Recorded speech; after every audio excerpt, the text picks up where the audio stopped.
So I want tonight to continue talking about insight, which is, after all, our reason for being here and doing this. And I wanted to try to offer just a little bit of an introduction to a teaching that I was studying and giving a series of talks on last month when I was at the Forest Refuge. So in its long form, this was 5 Dharma talks. I'm going to try to give you guys the executive summary tonight. I'll see how it goes. But so this is very much a make what you will of it Dharma talk. So this is a teaching that brings together a lot of different strands of the Dharma.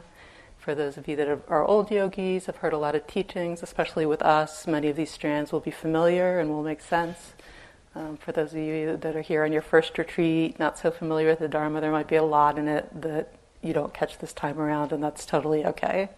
So this is definitely one, if you can catch a couple of things from it that seem pertinent to your practice, then that's enough, and the rest of the time you can just continue to follow the rising and falling of your abdomen.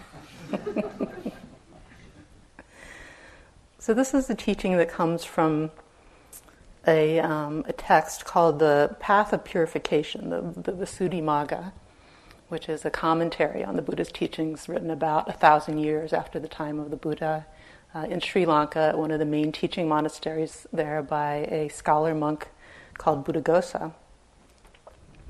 And it's kind of an important text to at least have heard of if you're going to be practicing in the Mahasi style, because it very much provides kind of the textual basis for this practice. It's more of a meditation manual.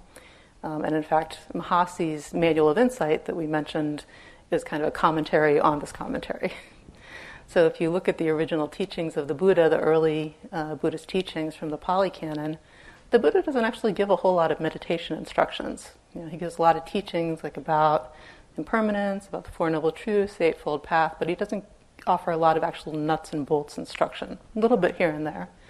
So this commentary was an attempt to kind of pull, what could be gleaned from the Pali Canon as far as how to actually practice. So it's very useful, and this is what Mahasi and other innovators in this style in the 19th, 20th centuries pulled their inspiration from, pulled their instructions from. So I want to mention this one teaching that Buddhaghosa describes. It's called the 3 functions of insight. The 3 functions of insight, or the 3 aspects of insight.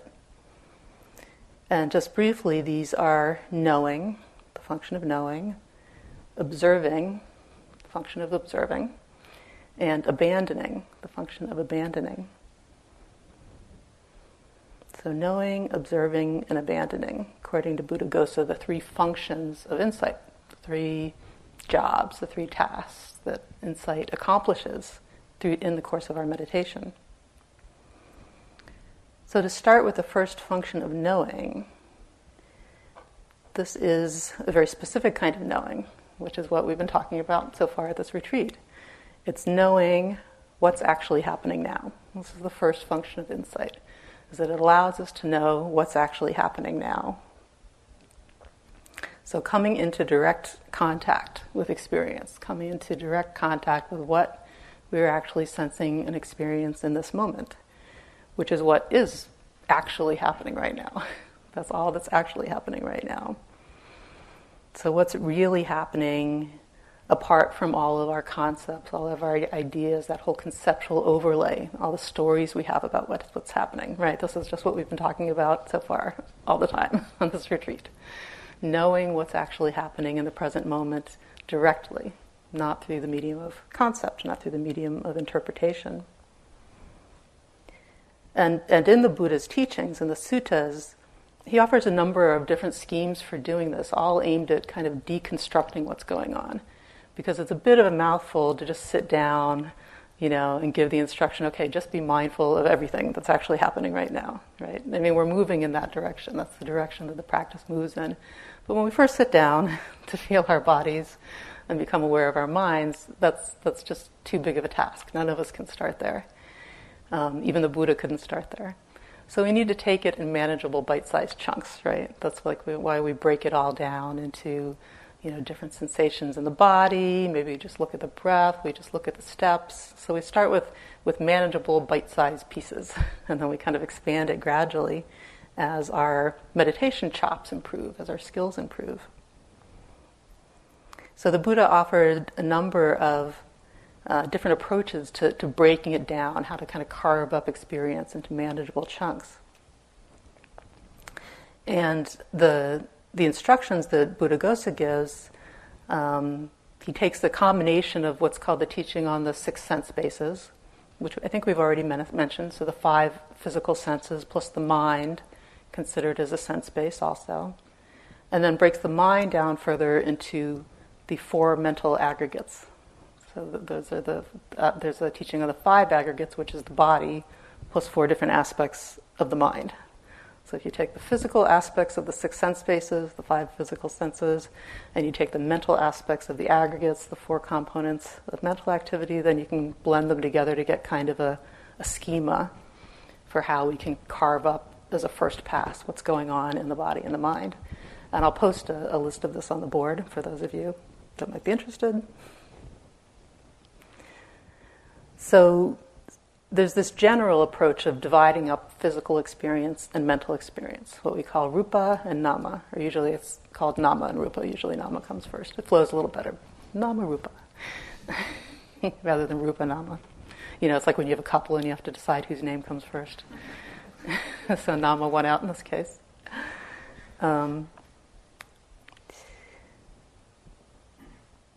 So you may have noticed, as we pay attention, that the body, the realm of physical experience, is kind of its own sphere, really, or its own 5 spheres. That there's the realm of tactile sensation, and that is different from the realm of, say, thought and mental activity. They happen in different realms, not different physical locations, but they're just on different planes, right? So we don't feel physical sensations in the mind, and we don't think in the body. The body has its particular sphere of things that it takes in, that it experiences. The mind has its particular set of things that it takes in and experiences. And they're each their own separate realm, so to speak. So that's what nama rupa is. It's the whole set of all of the physical phenomena, all the physical experiences that we can sense, and all of the mental experiences that we can sense. And at first glance, both of these may seem very complicated. There's all sorts of different things that we experience. And when we're only used to experiencing them through the medium of concept, through all of our stories and interpretations about them, they can seem, just innumerable, the different kinds of physical experiences we can have, the different kinds of mental experiences we can have.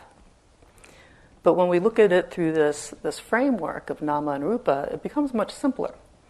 And when we use that framework to sit and look at our experience, then it also becomes much simpler. So with physical experience, which we've very much been emphasizing these first days of the retreat, or the first little over half of the retreat now, we might be starting to see, if we look carefully, if we look continuously, how it really is just made up of these relatively few building blocks, right? So we've been talking about the elemental physical experiences, the experience of all the manifestations of matter, heaviness, hardness, lightness, softness, all the manifestations of temperature or kinetic energy, scientific lingo, all the different points on the burning hot to freezing cold spectrum, and everywhere in between, that sense of temperature and all its different manifestations. And all of the different manifestations of what we might call kinetic energy, what's called poetically the air element, all the different manifestations of movement, from very coarse movements, slow movements, to very light, rapid vibration, tinkling. So you might have started to see, at least in moments, that really that's what every experience is composed of. Experiences that we call knee pain, or experiences that we call comfort, or whatever experiences we're having in the body.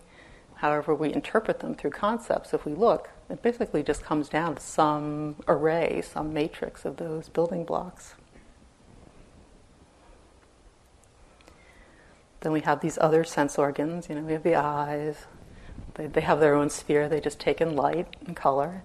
We have the ears. They just take in vibrations, that manifest as pitch, higher or lower, or volume, louder or softer. We have the tongue, which is a little more complicated, but has a certain set of flavors that it takes in. The nose, which is really complex. The nose is really complicated sense, the most complicated sense. But they each have their own sphere. We don't taste sounds, we don't hear smells. Each of those is its own, again, separate sphere that we can tune into. So that's what we can directly sense in the present moment. One of those, something happening at one of those 5 senses. Those are the senses that we're equipped with. That's rupa. Then there's nama, the realm of mentality, mental phenomena, mental experience. The mind is more subtle and more complex with the body. That's why we start with the body, move gradually to the mind. But still, despite the great variety of the content of the mind that we can have, the possible content of our thoughts is, infinite. Can think anything, and we do, as we get to see. But if we look at the actual functions of mind, the types of activities that it's engaging in, and if we kind of leave the content of all that to the side, we find that, again, it's actually not that broad a range of things. It's a little bit broader than with the body, but still is a manageable number of activities and functions that we can identify. The actual experience that we can sense happening in the moment in the mind. So one of these we spoke about today, we spoke about Vedana, the experience of the pleasure-pain spectrum. So this is again one that there's just not a good word for in English, which I'm constantly amazed by because it's such a fundamental aspect of our experience, right? This is really what's driving us in life, and we'll speak more about this. But so in any given moment we might sense the feeling tone or the Vedana of it. Do we feel intense pleasure, ecstatic pleasure? Do we feel, agonizing pain? You might think of like 10 and, the scale going from 10 on one side to 10 on the other side. And at any given moment, we're somewhere in there. And how we're experiencing that is very much driving the choices that we make, what we decide to do. There's the experience of perception, which is a really interesting one. It's that automatic recognizing of what is being experienced. So in the visual field, I find it easiest to pick up on this. So for example, if we look up here at this thing, this clump of brown shapes with darker and lighter patches on it, we don't have to generate the fully formed thought. That is a statue of the Buddha in order to know what it is, right? We don't have to look around the room. When I look at this green blob over here, I don't have to think, that is a plant, in order to know what it is, right? Those are fully formed thoughts. The function of perception is much more fundamental than that. It's much more basic. I look at it, I see that shape, those colors, those patterns, and I immediately recognize it. It happens on a pre-verbal level. I might then have the thought, oh, what a lovely plant. I wish I could have one like that in my house and not kill it. But that's a thought. The perceptive faculty is much more basic, pre-verbal, fundamental, instantaneous and immediate. There's the mental function of consciousness itself, which we might notice at times, just the simple fact that there is awareness, that we are different from this blob of matter here. This looks like a human being, but there's no consciousness, right? We're made out of the same basic atoms and matter, but there's consciousness here. There's the knowing, there's the presence, awareness.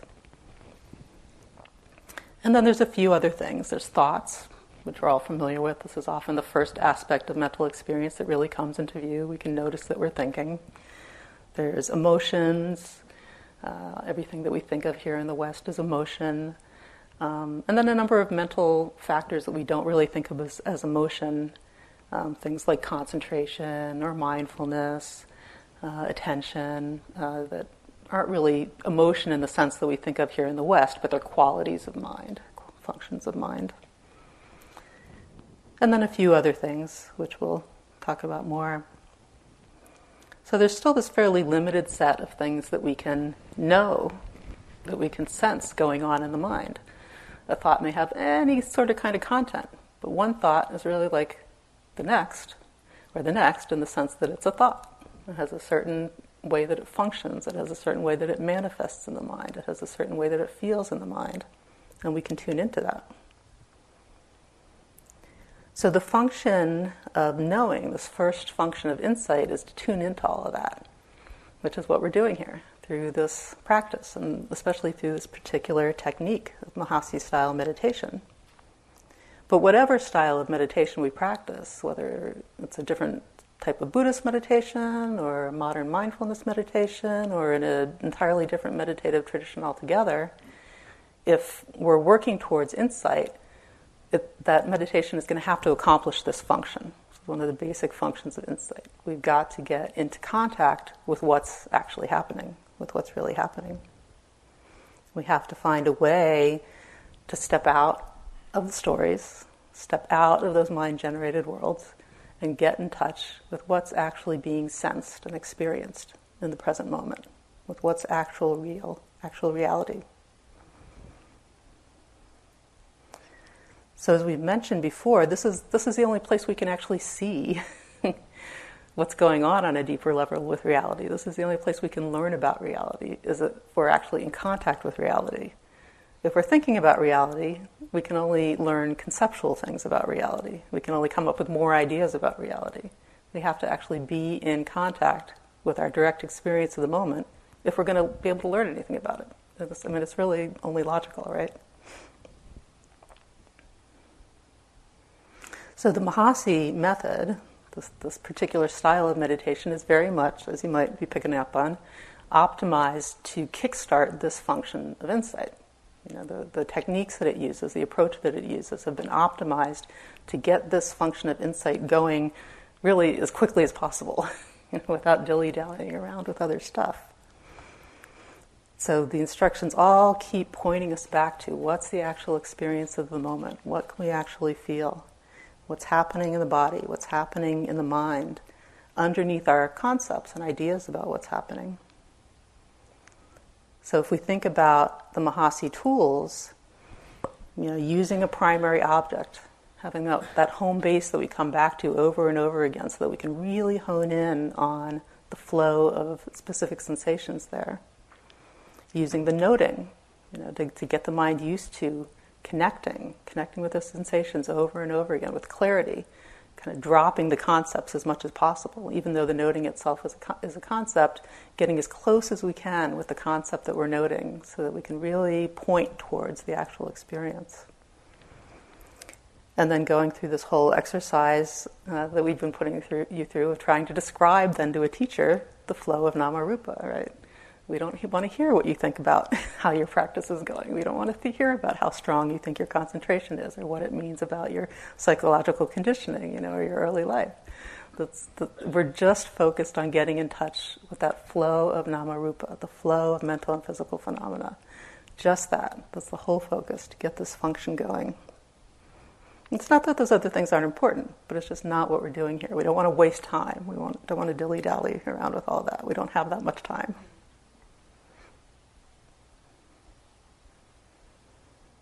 So it's not trivial to tease out the various elements of nama-rupa and see them separately. It's a big change in perspective, right? We're asking the mind to look at things. We're asking mindfulness to look at things in a very different way than we're used to, and which runs counter really to all of the conditioning we have of how to think about our lives and how to relate to our experience. So it's a big ask. It's a big ask of mindfulness to do this for us. We're totally conditioned to live in the world of concepts, to live in the world of thought constructs. Those of you that have been on retreat with us before have probably heard my ramen noodle analogy, which is how I talk about teasing out the different strands of nama and rupa these days. So if you've ever made instant noodles, like cup of noodles, or you can get these like blocks of ramen noodles that come in a package and like a brick, and you can look at them and you can see there's a whole bunch of noodles in there, right? But when you first get them and they're all stuck together and congealed like that, you can't pull out an individual noodle. They're all stuck together. If you try to pull one out, the whole thing just crumbles. You have to add the magic ingredient to boiling water, and let it sit, and let it stew, and let it percolate, until everything softens up. And then when it's ripe, when it's ready, then you could reach in and pull out just one noodle and look at it and say, okay, there's that noodle. So this is my very elegant metaphor for pulling out the different strands of nama-rupa. When we first sit down and we look at what's going on in the body and the mind, it's all stuck together, with our conceptual overlay of what's going on.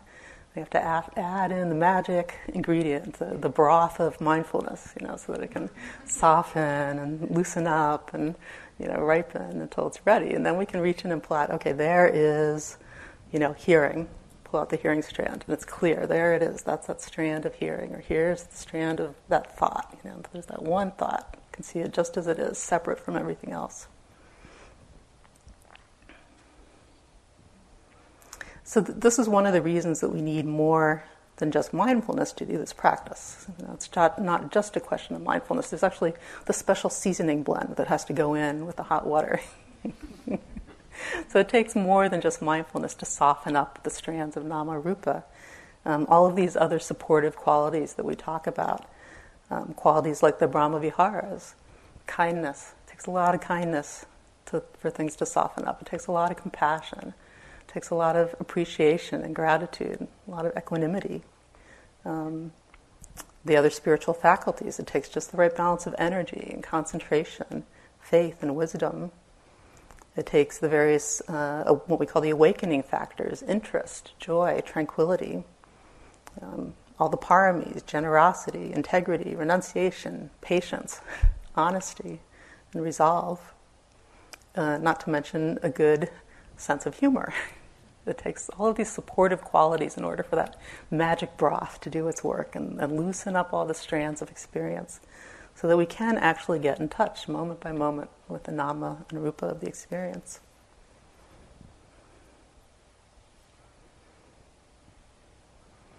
Somebody once asked Sayadaw Pandita, when I was in a question and answer session with him, why is it so hard to see nama-rupa? Because it does sound relatively straightforward when you hear these kinds of teachings, or when you see a list like the one I'm going to post on the board. It's like, okay, here's this relatively limited set of things, and the instruction is just to sit down and become aware of them. And I found Sayadaw Pandita's response interesting, because the response that you usually got in interviews was, well, just try harder, or just keep going. But he responded to this question differently, and this is my paraphrase of what he said, but he basically said human beings are complicated, that there's a lot more going on with us. It's not so straightforward. So the teachings, and especially these kind of classical, traditional teachings, are presented in a very analytical, structured, straightforward way. But he said that's for academic purposes. That's for teaching purposes. That's so that we can kind of wrap our heads around them and remember them and, all that kind of thing. Have a frame for them. But then when we sit down on the cushion to actually practice, it's a different matter. It's much messier. So we need all of these supportive qualities to help us along, to get the mind into the right relationship to experience, where it can actually touch into what's going on. So the instruction that Buddhaghosa gives us in the Visuddhimagga in relationship to tuning into nama and rupa is to stay with what's clear. And this is something that we say a lot of different ways in a lot of different contexts to you. Stay with what's clear. So we might hear these teachings. Maybe we hear the teaching about Vedana and it sounds like, oh yeah, that's a really good idea to see that. I'd really like to see that. And then we go looking for it. And we can't really find it, or maybe we think we found it, and then we end up thinking about it, and, or we end up straining and trying to find it. So the instruction is to stay with what's clear. It's by staying with what's clear and letting that ripen that the things that aren't clear will come into view. So we really don't need to push or strain. When the time is right, things will reveal themselves little bit by little. So this is the first function or aspect of insight, the function of knowing. Knowing what is actually happening, the first function of insight. I have another metaphor I'm going to offer you in relationship to these three functions, is that it's a little bit like a trip on the space shuttle, which doesn't run anymore, unfortunately. But so this first function of insight is it's like the launching of the space shuttle, or the launching of the rocket. I guess it could be any rocket. So, we've all seen the images, the TV reporting, the news of the space shuttle or another rocket ship taking off, and the launching is very dramatic, right? It's always a very nerve-wracking, experience watching a launch of a rocket. Is it going to make it? Is it going to blow up? Or what's going to happen? Is it going to actually be able to get off the ground? And then they do the countdown and everybody's waiting. And then there's this huge explosion, right? And everything, all the fuel tanks explode and there's all this smoke and fire and, the scaffolding is falling away, right? So like the first couple of days of a retreat. When it's like, oh my gosh, the sleepiness and the hindrances and the wandering mind and the agitation, is this ever going to get off the ground, Because there's just as the rocket ship is trying to break free of the gravity of the Earth, we've got to break free of that gravitational pull of being in our conceptual stories about the world, right? That's where we're used to living. That's where our gravitational pull is into that world of concept, into that world of story. So we're like, it's a big effort to break free of that, to pull away from that. It takes just the right balance of all the supportive qualities. It takes a big effort initially to launch the practice and to get it going. But then eventually, we get past that initial break free of the Earth, and there's still a lot of fire and explosions, the fuel burning off, lifting us. But little by little it gets smoother, as we get up and away from the Earth, and eventually we're on our way.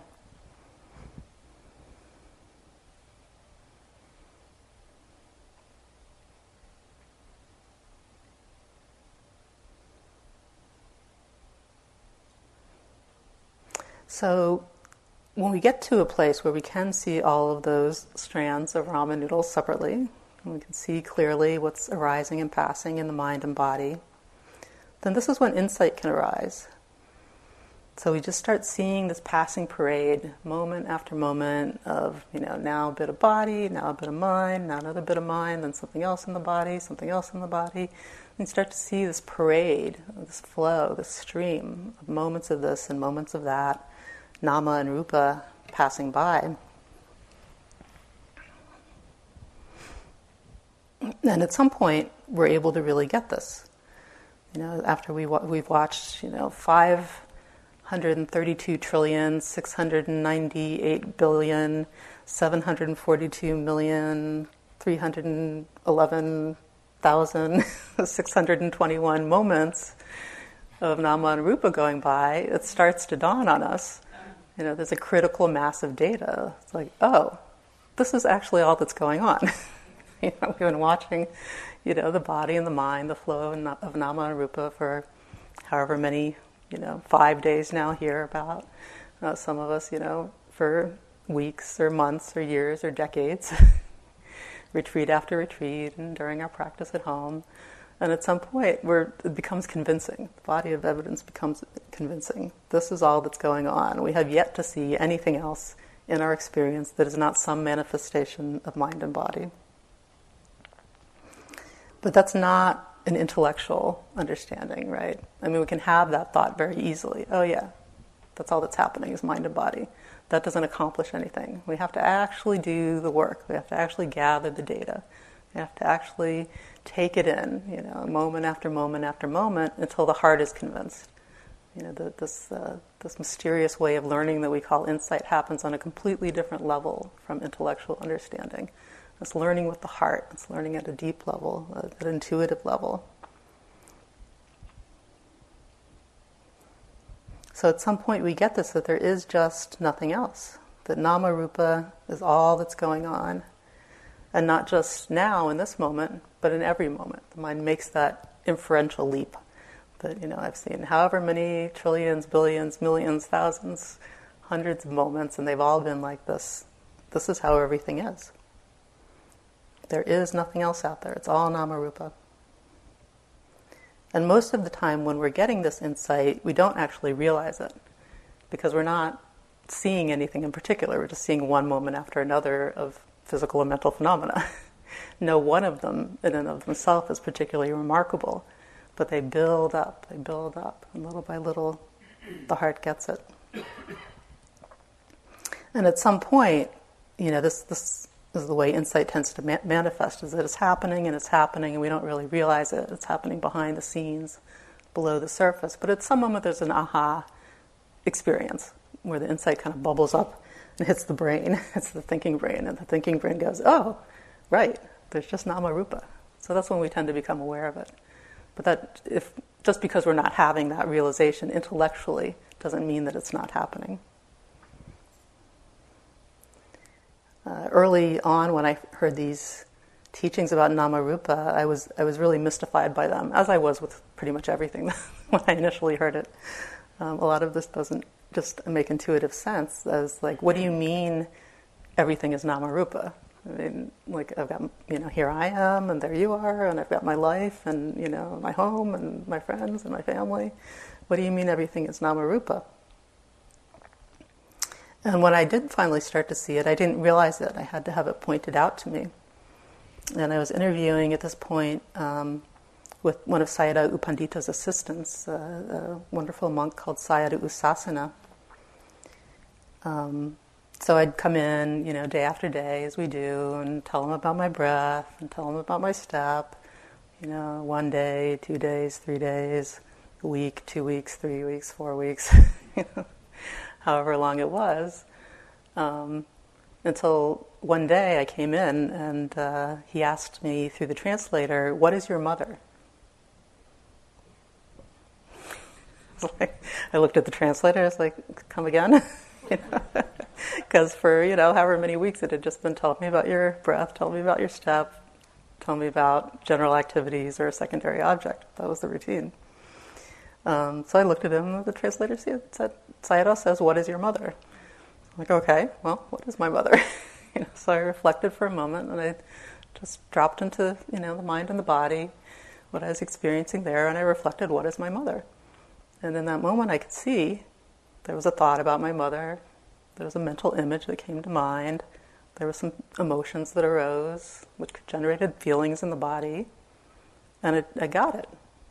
And I said to him, "Nama rupa." And I laughed out loud, because it just seemed so absurd. It was just so obvious. All she is in this moment is just a stream of mental and physical phenomena.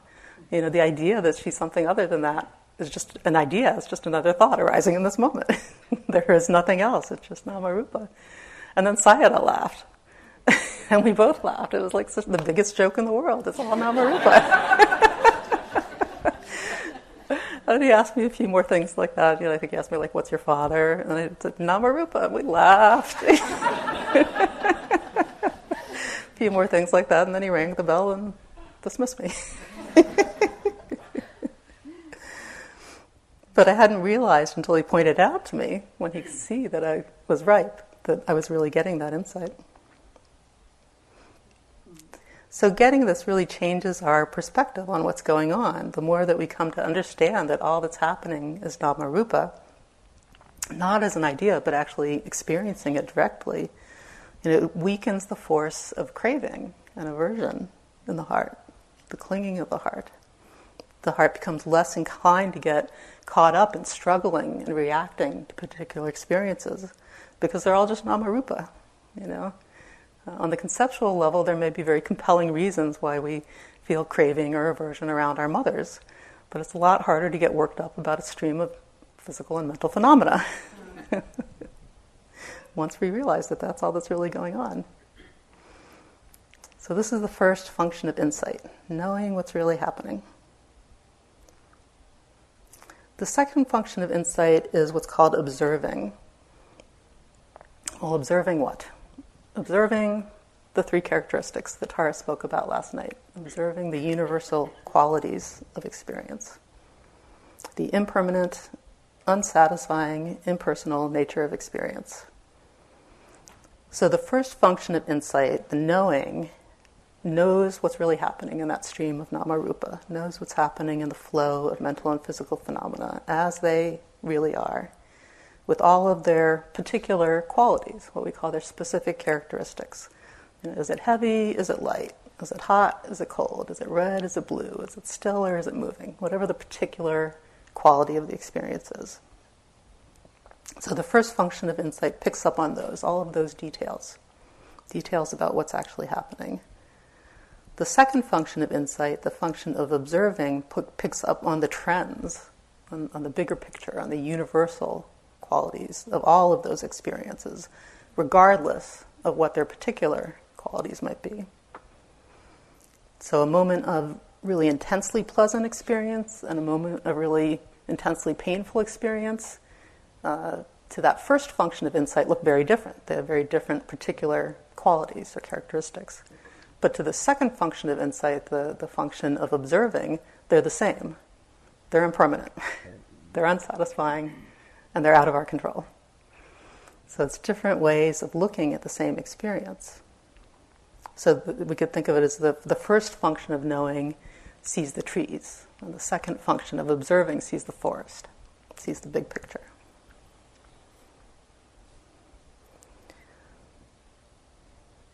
So when this observing function of insight is dominant, then there's no longer that clear sense of connecting in a very distinct way with the particular experiences, the particular objects of body and mind, whether it's our primary object that we've chosen or secondary objects. Because the mindfulness is more focused on, we could say it's focused on the moment itself rather than the content of the moment. It's seeing the quality of the moment, which is that it's always changing and it doesn't leave anything behind and it's out of control. So there starts to be this sense of really just resting in flow or resting in awareness itself. And that kind of observing, that second function of insight, it's not something that we need to make happen. And it's not actually something that we can make happen as much as we would like to. This process would be a lot easier if we could make it happen. The first function is the one that we can work on. And then the second function kicks in when the first one is ripe, when the mind is ready. But at that point, then we can just really settle back and let the Dharma do the observing on its own. All we really need to do at this point, when this function is strong, is really just get out of the way and not create problems. So the tools that we used initially to jumpstart that first function of knowing are no longer so necessary. We might need them a little bit here and there just to stay on track, but we can greatly reduce or at times completely let go of the noting. We don't need to stay so close to the primary objects, maybe just now and then when it feels like they're helpful. So we can think of this function of insight as when the space shuttle's gotten into orbit. You know, it's gotten to its cruising altitude. It's gotten to wherever it's going to go around the Earth in its orbit. And there's not really much to do in terms of keeping it on track. It's in a stable orbit and it's just going. You know, and if the astronauts look out the window, then they can look down and see the big picture of the blue marble down below. They're getting the big picture view. And they can go off and do their experiments or whatever they have to do, and they don't have to pay so much attention to keeping the vehicle on track.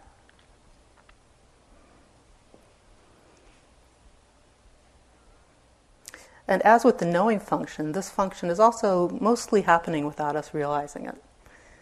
Just moment after moment.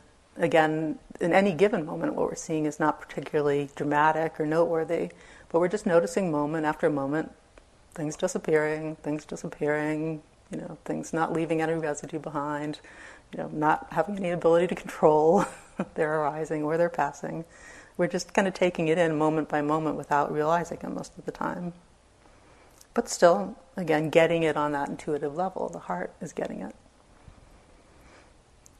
And there may be occasionally moments when that insight bubbles up to the thinking mind and the light bulb goes off, and there's a moment when the thinking mind articulates it. Oh, everything is impermanent. So that's when it tends to hit us, when we have that light bulb moment.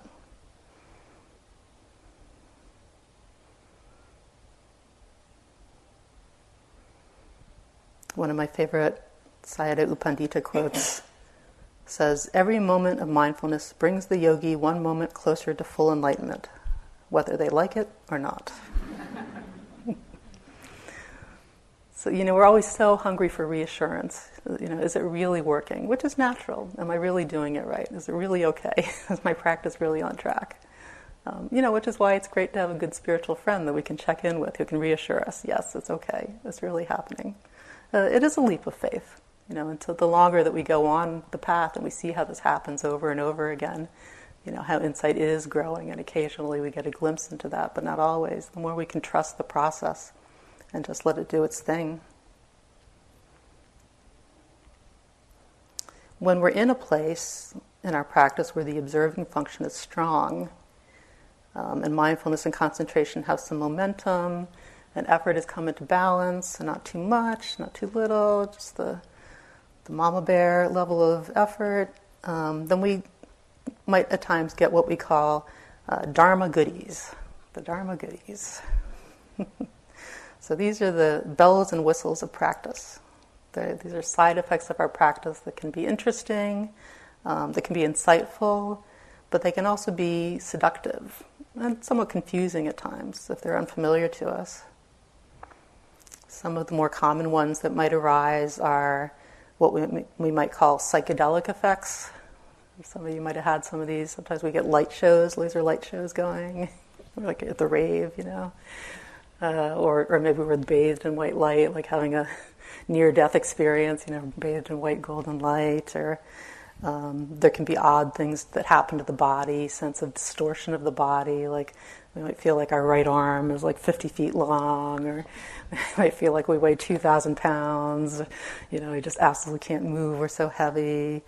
We might feel like we're flying on a magic carpet, even though we know that we're sitting still. We might feel like we're kind of hovering 3 feet off the ground.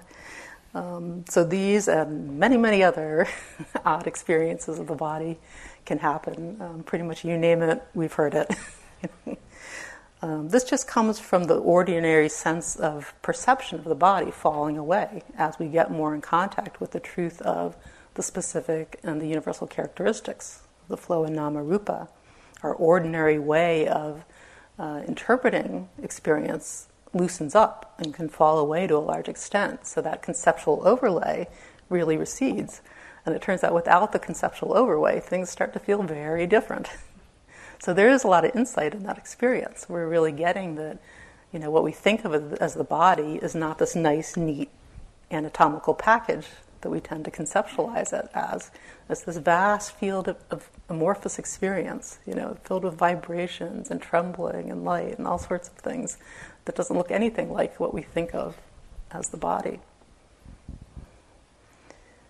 We can get experiences that we call rapture, which is not actually always so rapturous, but it can be kind of chills and thrills, waves of vibration going through the body.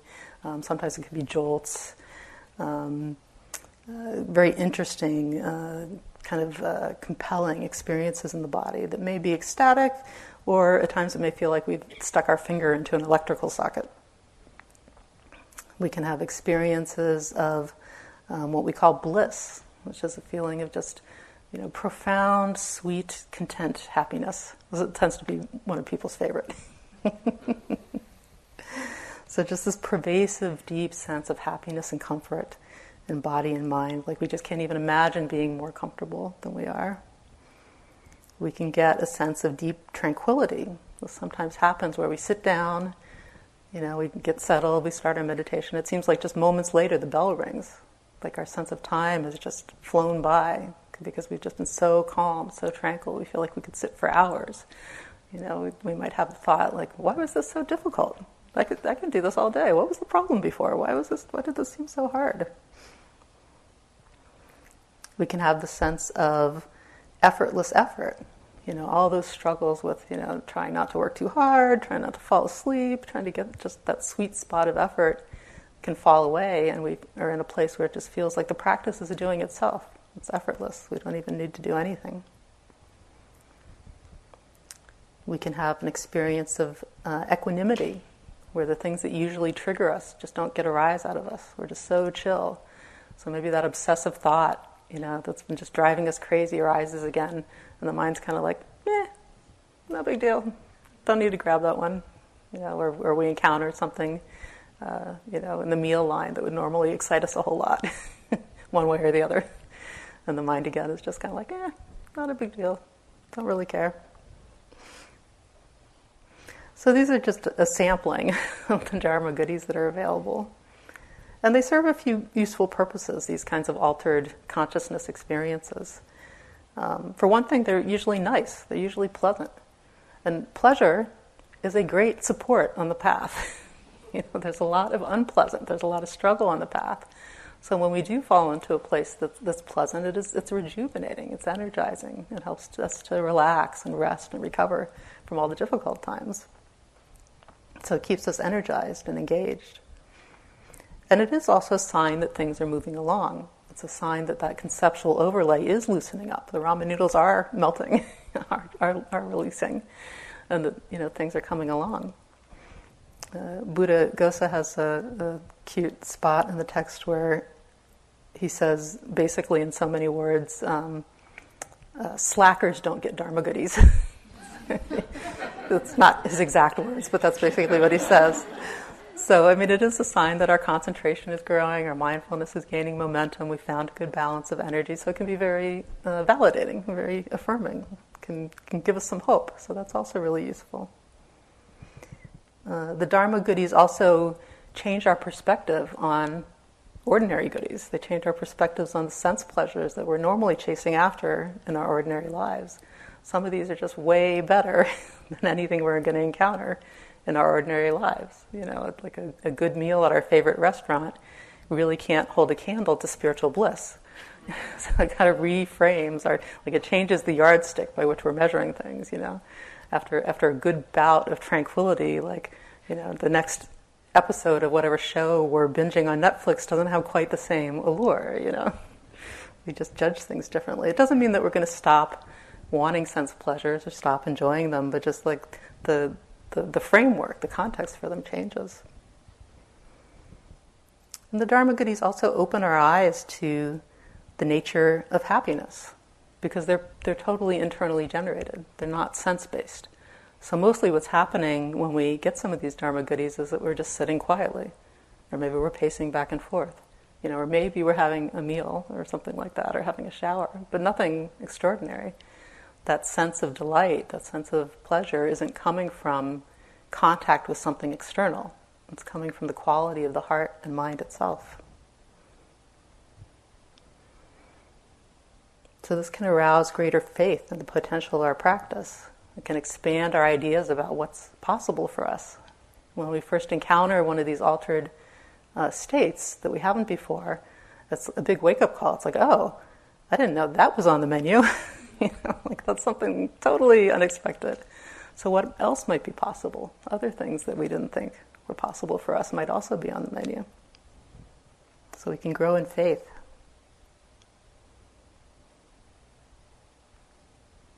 So the second function of insight operates very much like the first one, this function of observing. So again, at some point, as Tara described last night, there's a critical mass of evidence. Right?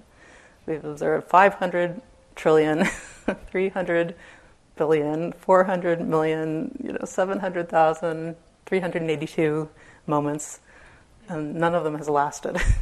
And none of them has satisfied us. Even the most pleasant ones haven't left us with any feeling that we now don't need another pleasant moment. None of them has left us with any lasting satisfaction. And we have had little to no control over any of them, right? So at some point there's a critical mass of data, and we get it, that everything is impermanent, unsatisfying, impersonal, out of control. And the heart lets go more. Little by little, we run a little less frantically around the wheel of samsara, chasing after things that we know can't last, things that we know can't satisfy, things that we know we can't really control. So we have a little more faith that there has to be another way, a little more of an inkling that there must be another way, that if we're going to find real peace and happiness, it has to be somewhere else rather than in all of this experience, which clearly doesn't deliver. This is a poem that Buddhaghosa includes in the Visuddhimagga in this section. It's called Upon the Tip of a Needle. Life, personality, pleasure, and pain all arise and pass together in a single fleeting moment. Even celestial beings who live for thousands of eons are not the same for 2 moments together.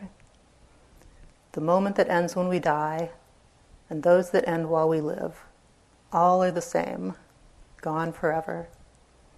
The moment that's vanishing now, and those that will vanish later, all are the same as those that have vanished before, gone forever. There's no way to save the passing moments, no way to store them for the future. A living being stands like a mustard seed, balanced upon the tip of a needle. Fleeting moments come and go, from and to nowhere. We only glimpse them as they're passing by, like flashes of lightning in the sky.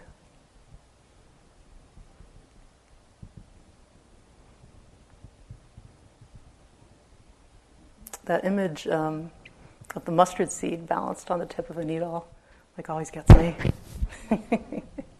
Always hits me in the heart. It's like just so poignant and so true. We've really seen this recently, how much this captures our situation as living beings, even just in a relative sense. We've really seen these last years how it's all so vulnerable. It's all so fragile. Our own lives, the lives of those that we love, our communities, our society, our species, our planet.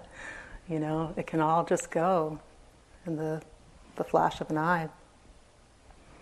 And we see this in the absolute sense too, through our practice. That moment of pleasure, that moment of pain, that wisp of thought, that flash of warmth. It's all just going in the flash of an eye. I actually use this image when I do compassion practice. Mustard seed perched on a needle. It just so much captures the ephemerality of the situation. If we look around, or if we don't look around, but we sense around, each one of us is a mustard seed perched on the tip of a needle. And when we really start to take that in, that's one of the things that we see through insight, just how ephemeral, how vulnerable all of it is. And in the face of that, what reaction makes any sense but compassion? It's the only response that makes any sense. Okay, lickety-split through the third function, which is called abandoning. Third function is called abandoning.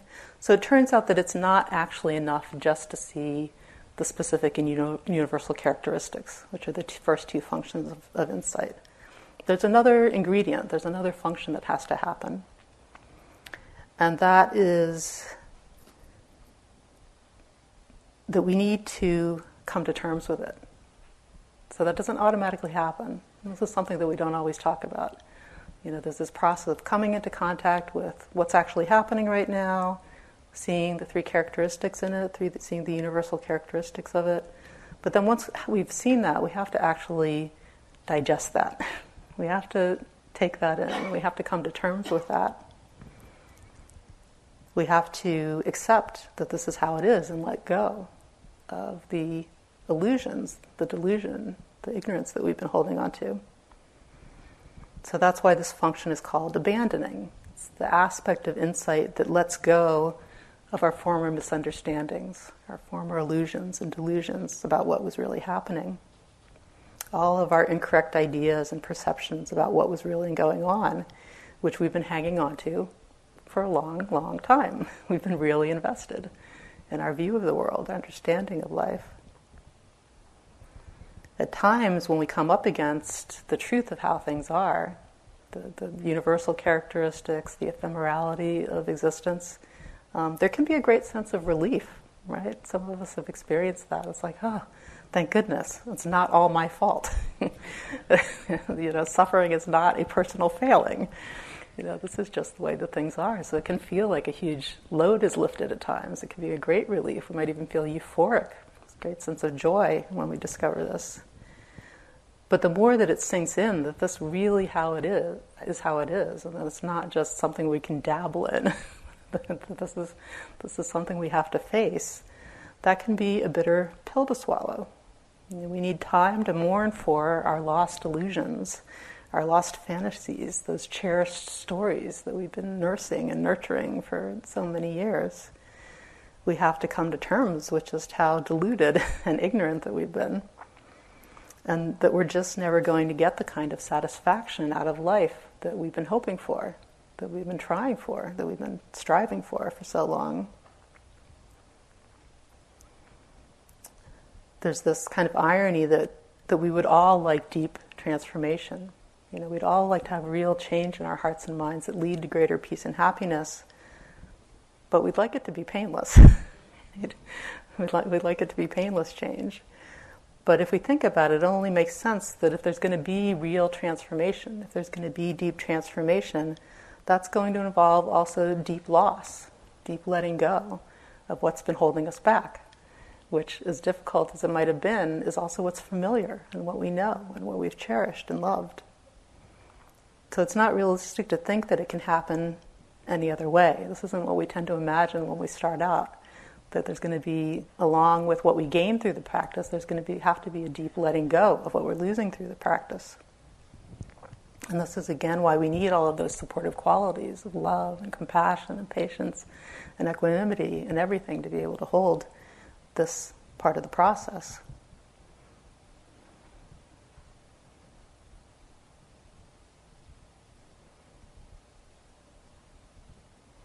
So this function of abandoning we can think of as the space shuttle or the rocket ship coming back down to Earth. So, we've gone out, we've been in orbit, we've seen the big picture, but then we have to come back. And it's a little bit of a bumpy ride, right? We've got to descend through the various layers of the atmosphere. There may be points at which we're not sure we're going to actually make it safely back. But eventually we glide in, we land back where we were. So we arrive back at the same place, really, that we started, but with a totally different view, totally different understanding, totally different perspective on what's going on. So these are the three functions of insight that Buddha-Gosa talked about. So knowing, observing, and abandoning. Knowing what's actually happening in the present moment, observing the universal qualities of those, and then abandoning our misconceptions, our delusion, and our ignorance. And we move back and forth between these different functions of insight over and over again. They get progressively stronger, they mature, they become more effective, and our insight grows and deepens as every pass that we make over these repeatedly. And when all three functions of insight have developed to a certain depth and strength, then there's the possibility that the heart-mind might touch into the one thing, the one aspect of existence that is outside of nama-rupa, the one thing that's not part of our conditioned physical and mental experience, which we call the unconditioned, aka nibbana or nirvana. And once we get a glimpse of that, then things will never be the same again. One of the greatest benefits of practicing with a teacher from the Mahasi Sayadaw lineage, and especially practicing in a center where there's the Mahasi teachings and teachers, and we're surrounded by other practitioners in this tradition, one of the benefits of that is that it's absolutely taken for granted that we all have the potential to realize nibbana. It's just a given. It's like not even questioned. It's just an assumption that this is a perfectly reasonable, rational, attainable aspiration. It's just taken as a given that if you can get yourself to the retreat center, if you can follow the instructions as best you can and just keep going, the transformative insight is a real possibility for all of us. And being surrounded by that kind of faith and confidence in the power of the Dharma and the efficacy of this practice is an incredible support on the path. So we want to give you some transmission of that confidence because we share that confidence that this is something that we can all aspire to. It's not pie in the sky. So an unskillful application of these teachings on these three functions of insight is to try to use them as a recipe or a map. These aren't step-by-step instructions. That's not, okay, I'm going to do function 1, I'm going to do function 2, I'm going to do function 3, I'm going to get enlightened. Liberation is not like putting together a piece of IKEA furniture. And we see pretty quickly as we walk this path that it doesn't happen like that. It cycles around. We get in touch with what's really going on a little bit, open a little bit to the deeper qualities of what's going on, take some time to digest that, come back, touch into it at a deeper level, and over again as all three of these functions mature and deepen and strengthen. So a skillful application of these teachings, and the reason I felt inspired to offer these, is I feel it gives a useful framework just for holding all of the different things that come up in practice, all of the different twists and turns that our practice takes as we go along. So, at times we are struggling with the hindrances, we're trying to blast off. It's a hot mess, At times it's like that. That's part of the functions of insight. At times we do get in touch with the actual reality of the moment, all those little bits of physical and mental phenomena flowing by, and we can really see what's happening. At times we fall into that place where we can just rest in the flow of phenomena and take in their ephemeral nature in a deep way. At times we get some of these, wacky experiences in practice, and they may be interesting or unsettling. They may really entrance us for a while. And at times we open to things really in a much deeper and different way than we have before, and we need time to digest that. We need time to take that in and adjust to it. So we go back and forth between these different aspects of practice, these different functions of insight. Even sometimes over the course of just a few breaths, we might hit all three of these. Even over the course of just one in-breath, we might hit all three of these. Or over the course of a retreat, or over the course of a decade. And that's all okay. All of these aspects of the practice are valid and important functions of the path, of what we're doing. They're all part of the Dharma.